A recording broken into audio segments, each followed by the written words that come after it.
Halo teman-teman semua, selamat datang kembali di Berbagi Bersama Bang Chan.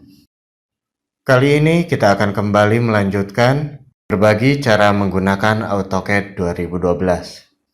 Bagi teman-teman yang belum melihat video sebelumnya, silakan untuk menonton pada link yang ada di atas. Dan bagi teman-teman yang tertarik untuk melanjutkan, mari kita mulai.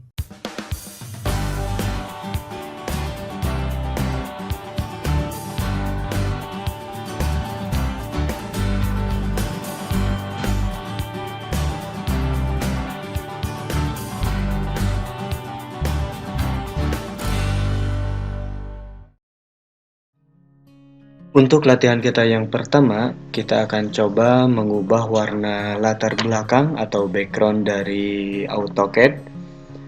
Kemudian kita juga akan mengatur satuan gambar yang akan kita buat.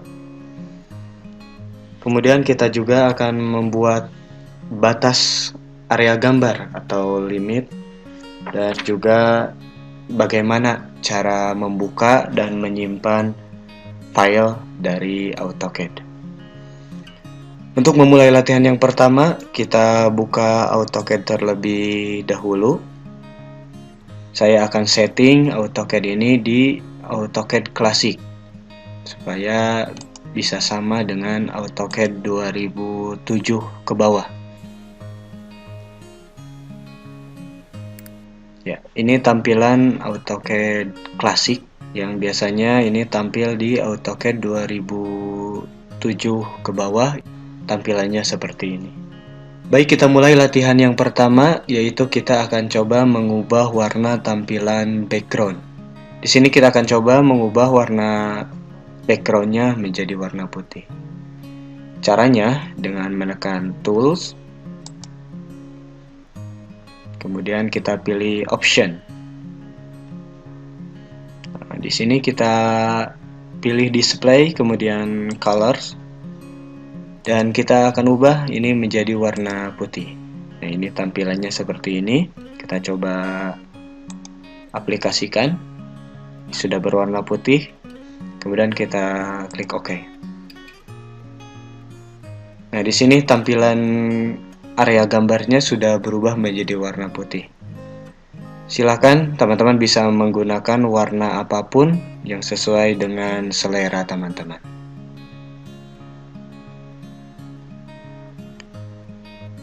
Selanjutnya, tahapan yang kedua, kita akan mencoba mengubah satuan gambar yang akan kita gunakan.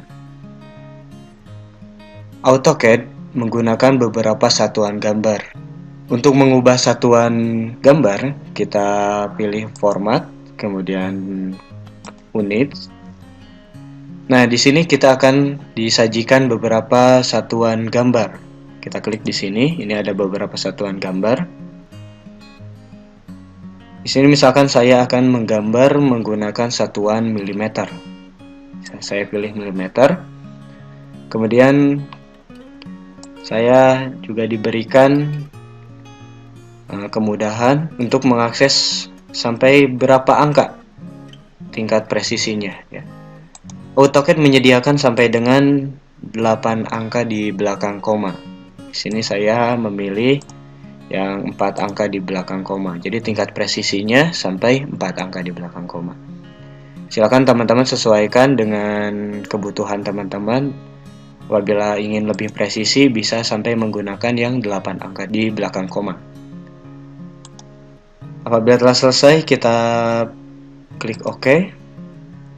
Kita dapat pastikan bahwa gambar yang nanti akan kita buat itu akan berada dalam satuan milimeter.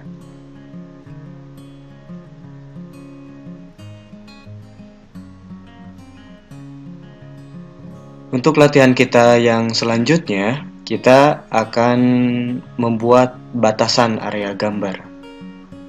Biasanya, batasan ini dibuat sesuai dengan kebutuhan pembuatan gambar. Misalkan kita akan membuat gambar di A4, atur batasan gambarnya di A4. Di sini kita akan mencoba mengubah area gambarnya menjadi A4.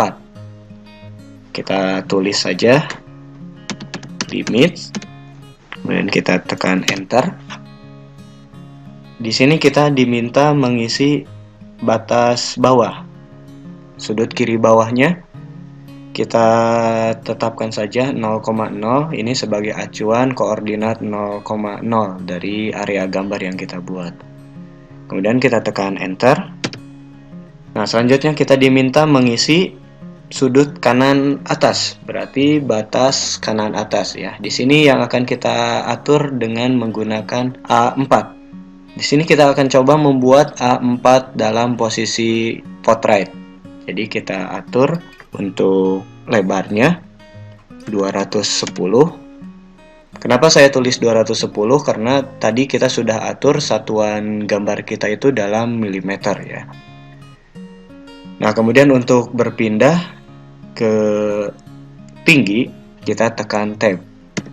Nah, kemudian kita isi tingginya dengan 297. Apabila telah selesai, kita tekan enter. Area gambar kita sudah dibatasi dalam ukuran kertas A4, yaitu 210 sampai 297.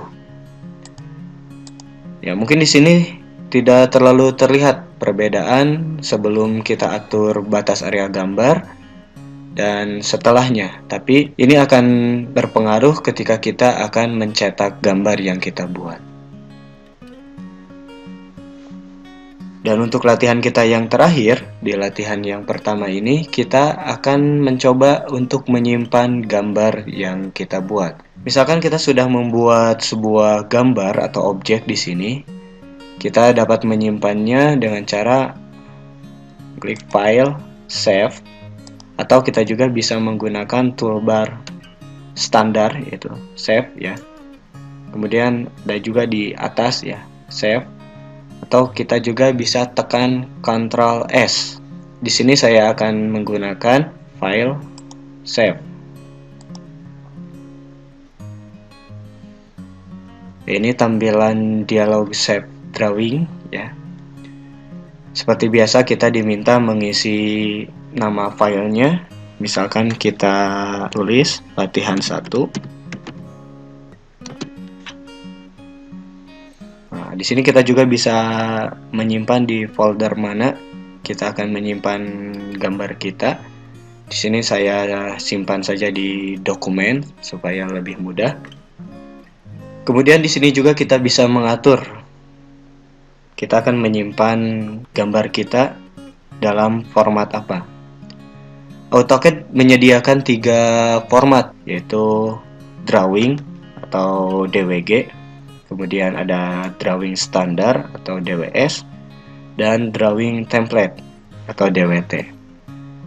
Selain itu, format drawing juga disediakan penyimpanan untuk drawing tahun berapa. Ini diperuntukkan untuk memudahkan kita ketika kita ingin membuka kembali. Misalkan kita menyimpan di 2010, maka gambar yang akan kita buat hanya bisa dibuka di AutoCAD 2010 atau versi terbaru. Sementara supaya gambar kita bisa dibuka di AutoCAD versi sebelumnya, maka kita harus menyimpan gambar kita di drawing versi yang lebih lama, misalkan di 2004, 2000 atau 2007. Di sini saya akan coba menyimpan di drawing 2007 dengan asumsi bahwa AutoCAD 2007 banyak digunakan di pasaran timbang AutoCAD yang saat ini saya gunakan. Setelah ditulis nama filenya, kemudian tipe dari gambar yang kita buatnya, kemudian lokasi penyimpanannya, kemudian kita klik save untuk menyimpan. Di sini gambar kita sudah tersimpan, dan untuk memastikan apakah gambar kita sudah tersimpan atau belum, kita juga bisa belajar membuka file yang telah kita buat, yaitu dengan file open. Sini kita akan coba membuka latihan 1 yang tadi telah kita simpan. Pilih open. Itulah latihan kita yang pertama. Selamat mencoba.